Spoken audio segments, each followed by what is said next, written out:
And nothing like joining us here, Kevin Miller in the morning here at KIDO Talk Radio, mourning the death of an icon, a legend, Barbara Bush, certainly one of the great first ladies of all time. We keep her in our prayers and our thoughts. And certainly to the Bush family, whether you agreed with them or not, certainly Barbara Bush was an icon. And as they say, God rest her soul. Certainly a young lady that at the age of 92 faced death with courage, with dignity, and what a lot of us aspire to be, and that is a role model. By the way, the Kevin Miller cash code, Kevin Miller's money, today's word is fast. That's right, code 1 is fast. So check that out today, and fast is code 1. Now listen for code 2 at 8:05 during the Kevin Miller Morning Show, and then code 3 will be during Sean Hannity's show at 3:05, your chance to win up to $5,000. The president is up early this morning. If you, like me, follow him on Twitter. Slippery James Comey, the worst FBI director in history, was not fired because of the phony Russian investigation where, by the way, there was no collusion except by the Democrats. So the president is fired up today. Now, there are a couple things to be fired up about. And last night, Idaho Public Television had their debate. And I stayed up late to watch it. In other words, 8 o'clock. That's right. For most of us that are early risers, 8 o'clock is kind of late. So I watched the debate, and our friend Tea Party Bob watched it as well because he was texting me a little back and forth on it. And it was, the lieutenant governor candidates. And you're going, Kevin Miller, you really have to be dedicated or bored or whatever not to to be watching these debates. So I watched the debate last night, and it was kind of ho-hum, and, I thought that the guy from Channel 2, Scott Logan, did a really good job. On the other hand, I thought the guy from The Statesman took a little too long to kind of go on and on and on to get to the point. In the end, there was a little fireworks between Senator Nonini, Senator Hagedorn, and Steve Yates. Now, Senator Nonini will be joining us this morning. We'll talk to him, and we'll talk to Lieutenant Governor Little as we continue following the contenders, the candidates, with KIDO's Kevin Miller. But, they bring up this stuff about Bob Nonini's past, and, I didn't know about his past, something that happened 35 years ago involving drugs and such, and I'm thinking, is that really relevant today? And everybody brings it up, and I'm thinking, well, why didn't we bring it up? I don't know. I don't know if something that somebody did 35 years ago, apparently something happened with him in cocaine. He was arrested for possession and, I guess, intent to distribute. And he paid his price. He's reformed himself. He's rolled on. Maybe because a lot of us are attracted to bombastic people. And I happen to, at one time, consider myself bombastic. Not so much anymore, but I do like Bob Nonini's guffness and the way he tells it like it is. So we'll talk to him. But, that was about the biggest fireworks last night. And as I'm looking at these debates, there are a couple things that are coming away. First of all, as Pro-Life said, they're very, very boring. And I know what you're saying, Kevin Miller. It shouldn't be boring, right? It should be. That's the way it should be. It should be just about policy. But you're cheering on your candidate, and I thought to myself, there's just no buy-in from the audience, it seems. And then you don't have the candidates going at each other, only like on closing statements, which, again, they should be going at each other with opening statements. And here we are in the biggest political season that we've faced for quite some time, and I don't know if everybody's taking advantage of it. Now, our news partner, Channel 7, they'll be having their big debate. And many people say, well, Kevin Miller, maybe you should have some of these things. Maybe, but I mean, corralling the candidates and getting them to do things, it's tough enough to get these guys on this show. Some of them don't want to wake up early. Some of them don't want to do this. Some of them don't want to do that. And look, I get it. They have lives. We appreciate them running for office. But you just got to pick your spots. But I'm sitting there watching this debate, and you're going, Kevin, you're boring me already. It's 6:10, and you're boring me already about this lieutenant governor gubernatorial debate. So we'll talk a little bit about that at 580-5436, 580-KIDO. And I will say this, that if I were a candidate, if I were advising a candidate, maybe you agree with me, there are two big issues. There are two big issues that I believe that we should be focused in on. And the focus that I would have, I will say this, at 580-5436, 580-KIDO, if I were advising a candidate, are gas prices and affordable homes, the impact that growth is having here. And we're going to talk about that in a minute. But first, from our news partners, Channel 7, last night people were meeting about, well, a big issue involving the new proposed Boise Stadium, and it got a little rough. Let's take a listen here at KIDO Talk Radio, and then we'll talk about it. I'm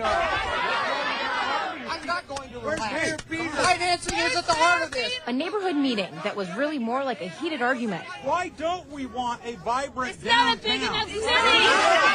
From start to finish. Sir, you are a joke.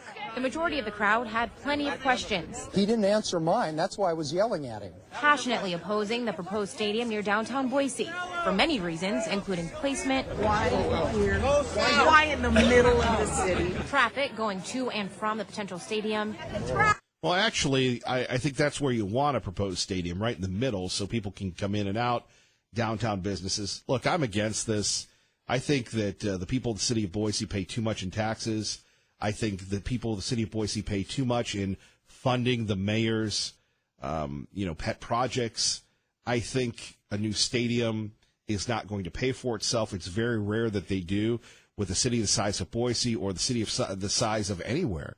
They're usually boondoggles, and you really want to continue to inhibit and encroach the great quality of life that we have here. Put a downtown stadium in.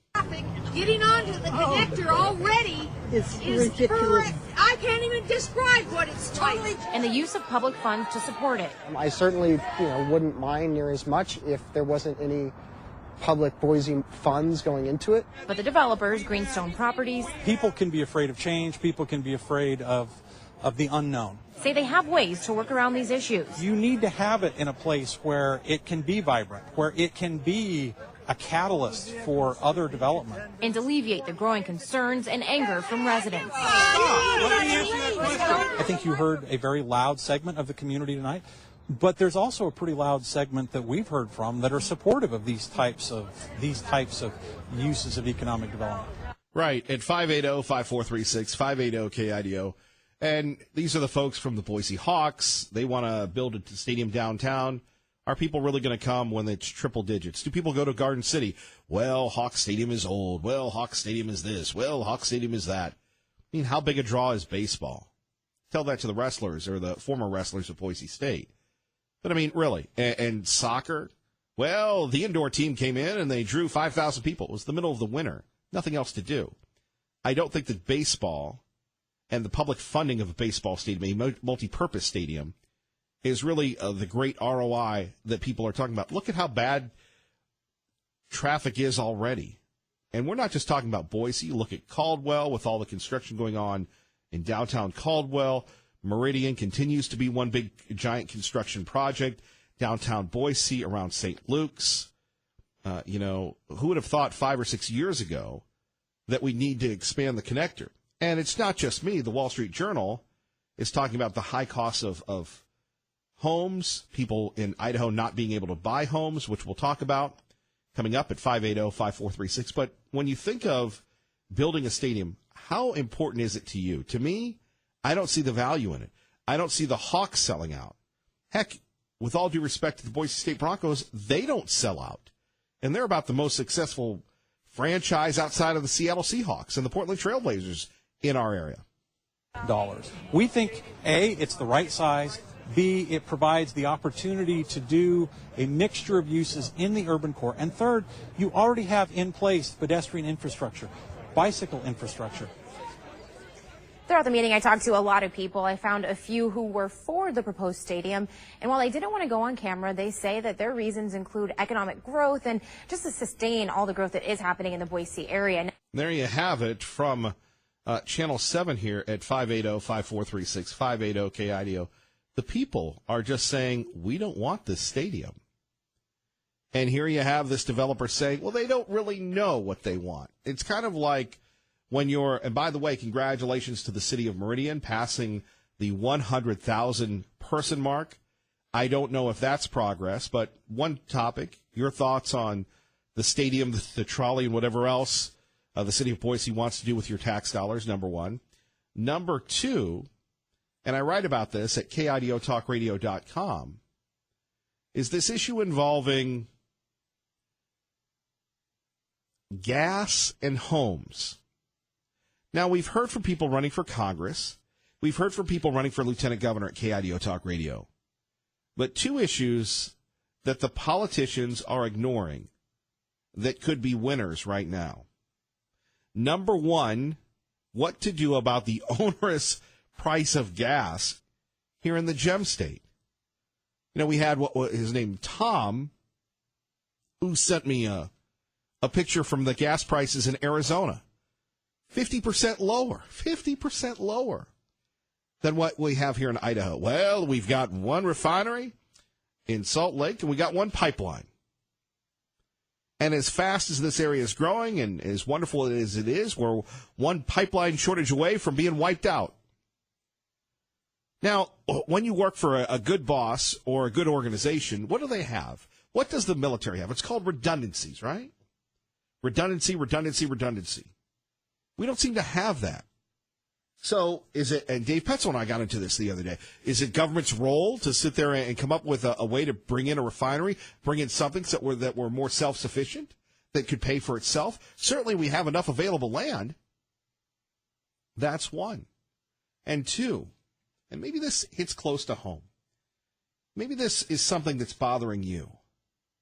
By the way, I linked to the Wall Street Journal article in the KIDO Talk Radio article that we're yapping about right now.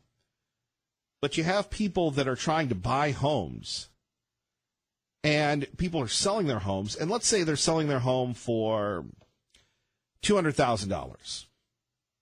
They're getting multiple offers, some as high as $50,000 over the ask. And people are coming in from California, all cash, want to close in 2 weeks, demanding this, demanding that. I get it. Idaho's a great place to live.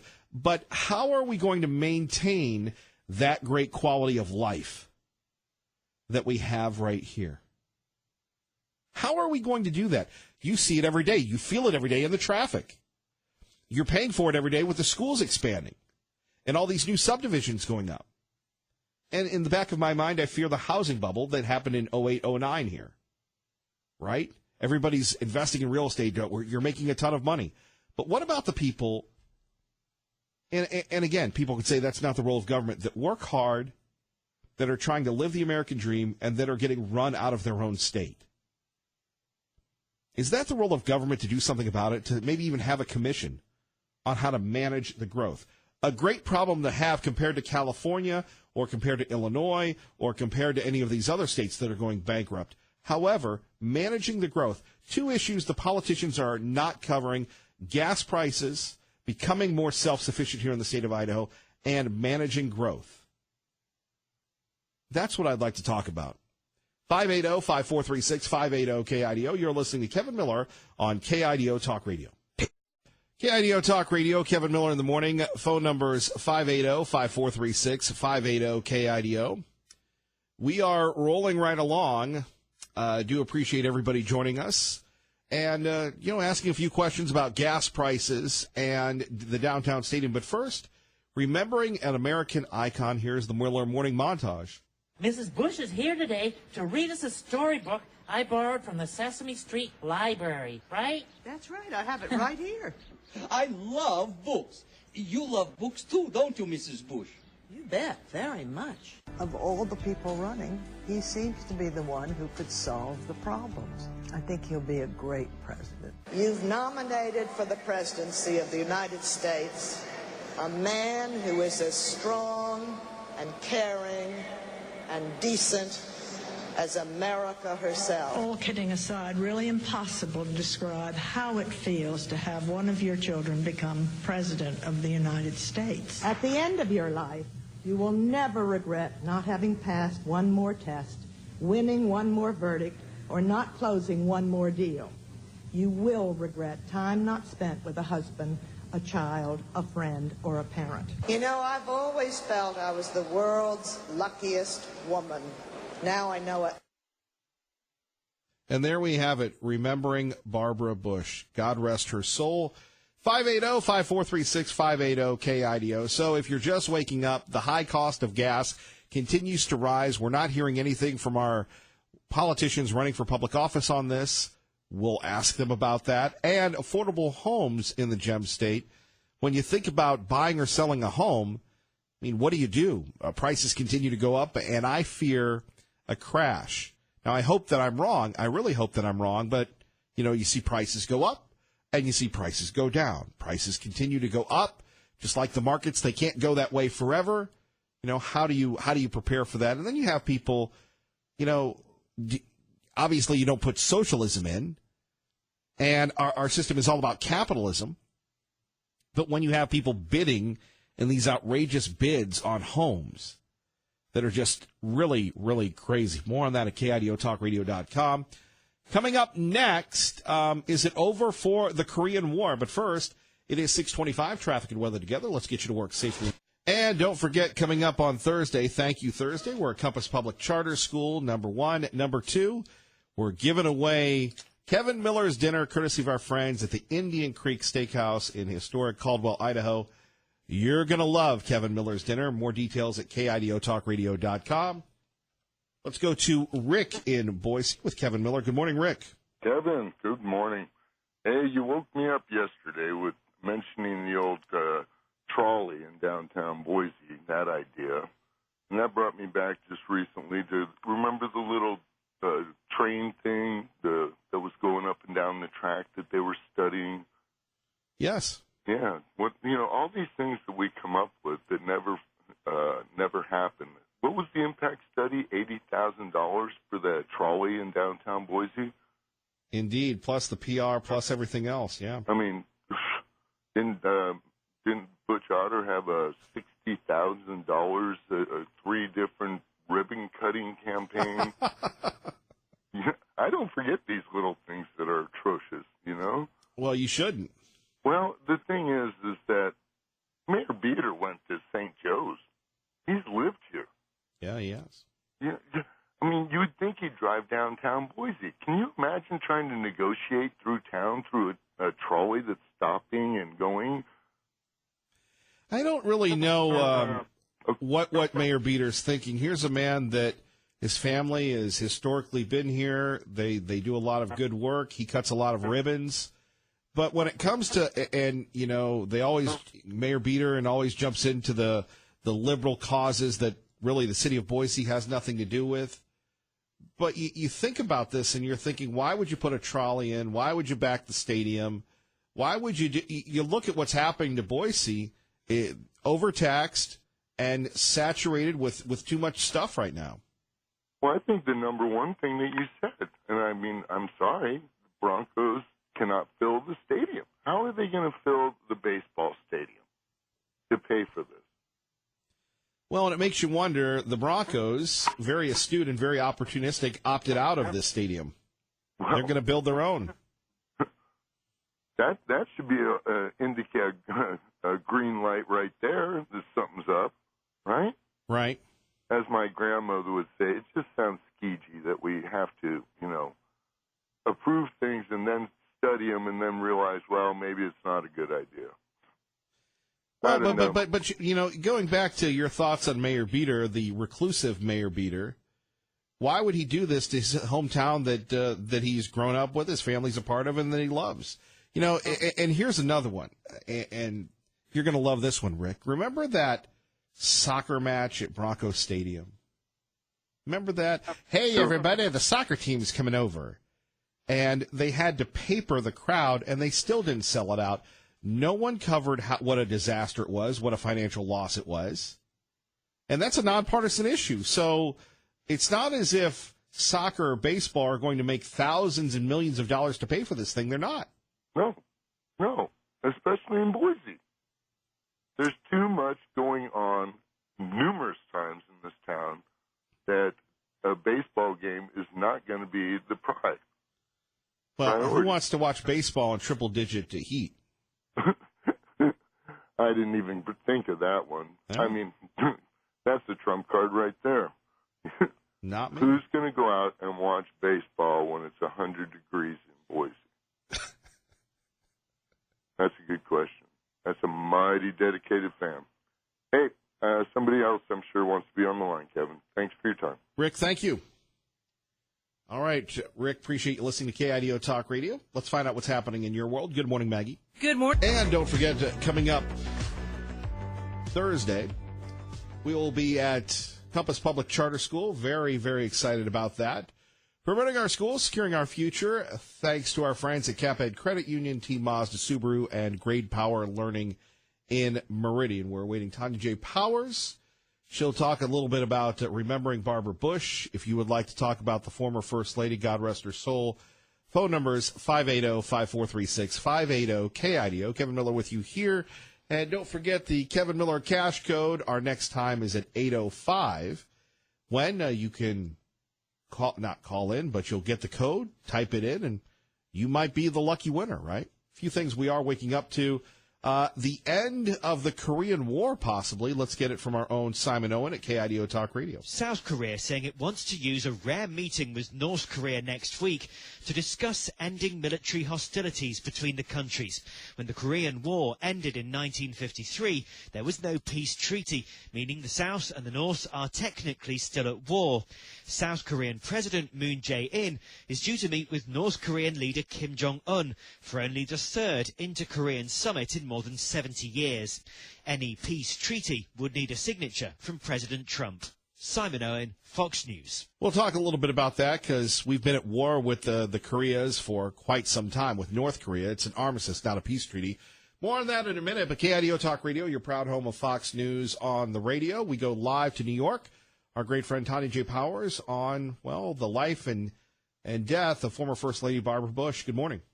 Good morning. Boy, Barbara Bush, it's been said, people say it's cliche, but she was an original. She truly was. This was a woman who, is being remembered for her, being the matriarch of the Bush family, Bush dynasty, if you will, and also, though, for her sense of humor, her faith, her toughness. She was a formidable person from all accounts that I've been given. But also was very, giving. She was a public servant, in her own right, even though she wasn't elected to an office. I mean, being the first lady and then the mother of another president, she, knew a few things about politics. But she also worked tirelessly on behalf of children, and especially with literacy in mind. She was a very big advocate of literacy. She had such a sense of humor, and she was very close, and it was documented in several books, to George W. Bush. He, not as close to his dad. There was a unique relationship there, but she was very close to her children, but particularly I thought W more than any of the others. There have been obviously, like you said, lots of books written about the Bush family and her in general. I think one of the quotes that's getting so much attention from her was, I believe, the speech that she made in Berkeley, maybe at a commencement, where she talks about, having, you will remember, your time spent with your kid. You will not regret time spent with a husband, a child, a friend, a parent. At the end of your life, you will never regret not having passed one more test, winning one more verdict, or not closing one more deal. And that's, words to live by, actually, from her. And she took that to heart. Many people think of her as the First Lady, but again, I can't remember. It must have been a GQ article back when President Bush was vice president running for office, and it detailed their time in West Texas. Even before that, when he went off to war, and she was home with the kids. And when people think of the Bush family, they think of the wealth, but Poppy made his own money in the dusty oil fields of West Texas. And here you had, while Bush Sr. was out, the son of Prescott Bush was out in the oil fields or wildcatting or doing whatever, she was home raising these kids. And there was some tragedy involved early on with her children. And a lot of people, again, don't remember that. And, again, that stick-to-itiveness is just part of what her character was. It was. They lost a child, Robin. She had 6 children. Robin was very young when she passed away as well, and it's like you said. I mean, it's not that they had a fairy tale existence. I mean, they had things to get past as well. And they were married for 73 years. Met when they were teenagers, and he of course went off to war, became a war hero, and then of course his time in politics, and hers as the first lady, and it tells a lot about you when people who remember you, what they say about you when you're gone, and the tributes and things that have been coming in. One of the first things I saw in reaction to this yesterday when the news kind of got out was a tweet from Bill Clinton. And he has said before, they were political rivals at one point, obviously, but, after, I guess in like maybe the last, 10 years at least, when there were disasters and things like that, you would see him working with George W. Bush, appearing with, H.W. Bush as well. I mean, it was, I think he's the one that's quoted as saying that she treated him like a member of the family. Maybe the black sheep of the family who had gone astray, but no less a member of the family. Right, and many people were always disturbed by how they embraced Bill Clinton, considering that contentious race back in '92. Yeah, that's true. I think it kind of speaks to the person that she always was, though. I mean, and she was always too, from all of the accounts I've ever heard about her, she would say exactly what she thought. I mean, and she's even said that. She said that at the 1988 convention, where, George H.W. Bush was about to be nominated to, succeed Reagan, so to speak. And she said, with me, what you hear is what you get. I'm not running for president. George W. Bush, or George Bush is. So she made it, very clear early on that, well, what did you if she thinks that she's going to say it. Right. What did you think of her as a mom? You're a mom. What did you think of her as a mom? For me, I loved her loyalty, and even though she was in poor health, there she was in New Hampshire in 2016 campaigning for Jeb. Well, I don't want to lead the witness. Lead the witness. I always admired her, I guess tenacity, where her children came from. But I mean, she was also the one who said, I don't think we need any more Bushes in the White House.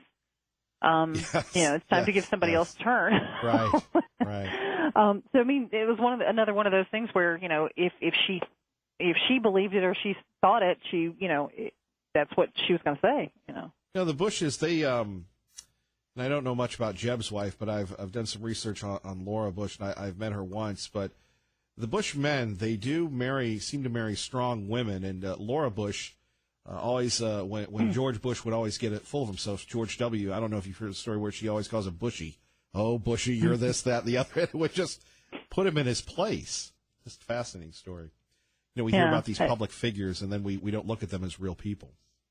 That happens a lot. You're right. Tanya J. Powers, thank you. Sure, anytime. All right, Tanya J. Powers joining us. Kevin Miller in the morning here. Phone number is 580-5436. 580-KIDO. We take a look at people, and I'm sitting here thinking about Barbara Bush. And remember when George Bush was elected, George H.W. Bush, the war hero. And Barbara Bush was just known to be quotable all the time, right? She would stick it to Poppy occasionally. She would tell it like it is. But when you think of role models, and again, here you go. Here's a man trying to tell women what to do. No. But when you think of a role model, when you think of unconditional love, I mean, is it too far out of the way to say Barbara Bush was a great example of that? I mean, here you have a woman who was, in her late 80s, campaigning with Jeb in New Hampshire. And I think, Jeb was the chosen one. Jeb was supposed to be president. George W. Bush, he was the goof. Remember Ann Richards? And I know what you're saying. Kevin Miller, I can't remember what I had for dinner. Well, Ann Richards' daughter is now the head of Planned Parenthood, right? But Ann Richards was this obnoxious governor in the state of Texas. Pretty much everything from Texas is obnoxious. That's just how they are, good or bad, right? So Ann Richards was unbeatable in the early to mid-'90s. George Bush decides to run. He's kind of an aloof guy, born again, getting his life together, 2 young daughters. He wins. Jeb Bush, running for governor in Florida, by some shenanigans, loses. They were setting themselves up to run in 2000. So W avenges the loss of his father, and then in 2000, Jeb becomes the governor of Florida. But it was always Jeb that was supposed to be the president, not George W. But I think of the Barbara Bush and the unconditional love. I mean, campaigning there. I could see my mom doing that. I don't know about yours. Speaking of which, joining us from New Hampshire is Pat Miller here. I don't know how you got through the phone lines. You're so busy this morning. Good morning, Mom. Hi. I just hope my voice holds out. So I'm going to talk about Barbara Bush a little bit. I first met her at a mall that I was working there, and it was when 41 was first running, and all the candidates were coming through this mall, and Barbara Bush was just standing there, looking at some books. And I went up to her, and she had this great scarf on. It was red, white, and blue. It was like a flag. And I just in passing said, "Oh, I love your scarf." And she said, "Oh, George bought this for me years ago, and I just love to wear it when I'm on the campaign trail." And she's just such a personable person. I saw her many times in New Hampshire since then. And when Jeb ran, that's the last time I saw her. She was, God love her, the mother that I hope I am, walking down door to door. They were doing a door-to-door knock on doors. And she is with her little walker in the snow, talking to people in the neighborhood. And that's just how Barbara Bush was. So that's my little story about Barbara Bush. You know, as a mom, can you see her unconditional love for her children? And, you know, again, a lot of people don't know the hardships that she went through as a young mom, losing a child in West Texas by herself. Her husband, they thought he was dead. Then, you know, people think that the Bushes had it easy. But George H.W. Bush actually went out and earned things in West Texas. Now, he may have had some advantages, but he never was a slacker.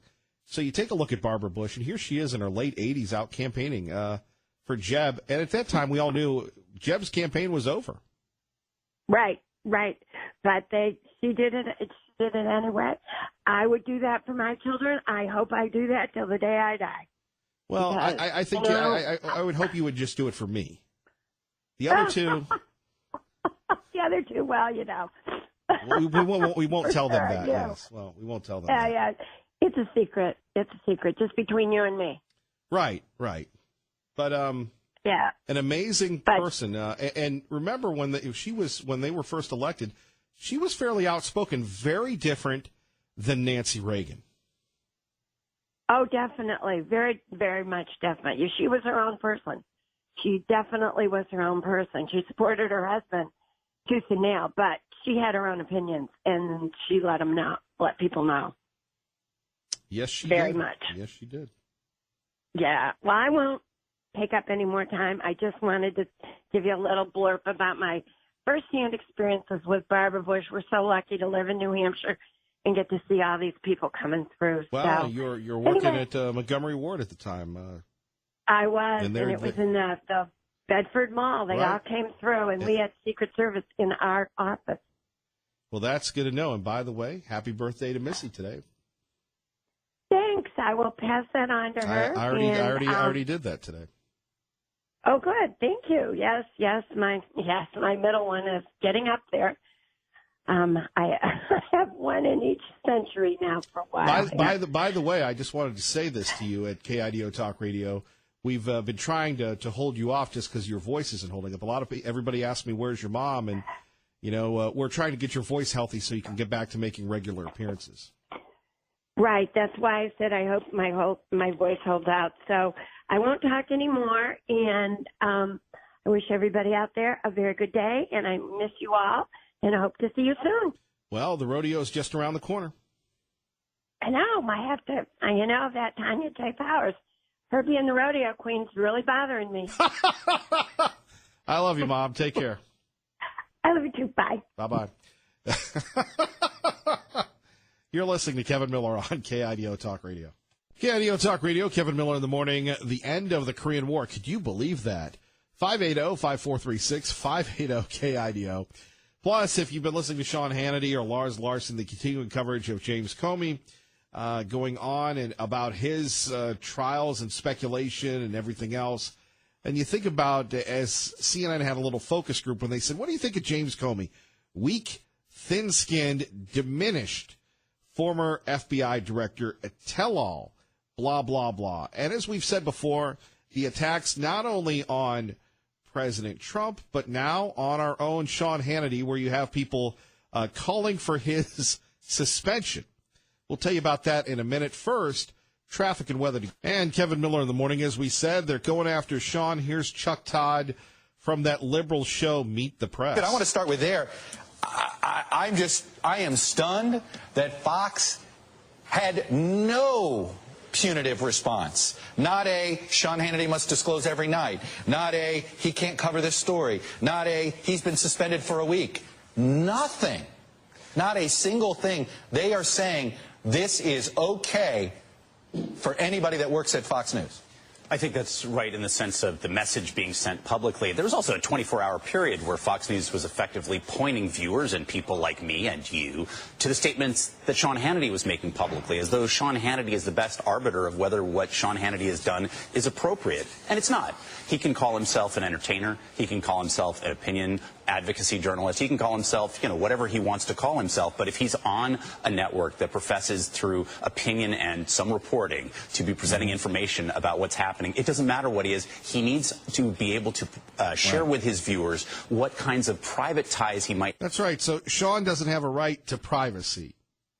Crazy times here. Sean Hannity doesn't have a right to privacy because he's on KIDO Talk Radio and several thousands radio stations across the country and on the Fox News channel. What will they think of next? What will they stoop to next? Coming up next for us, Fox News on the radio. And then, you're going to love this. Lieutenant Governor Brad Little joins us. We'll talk about his campaign to be Idaho's next governor.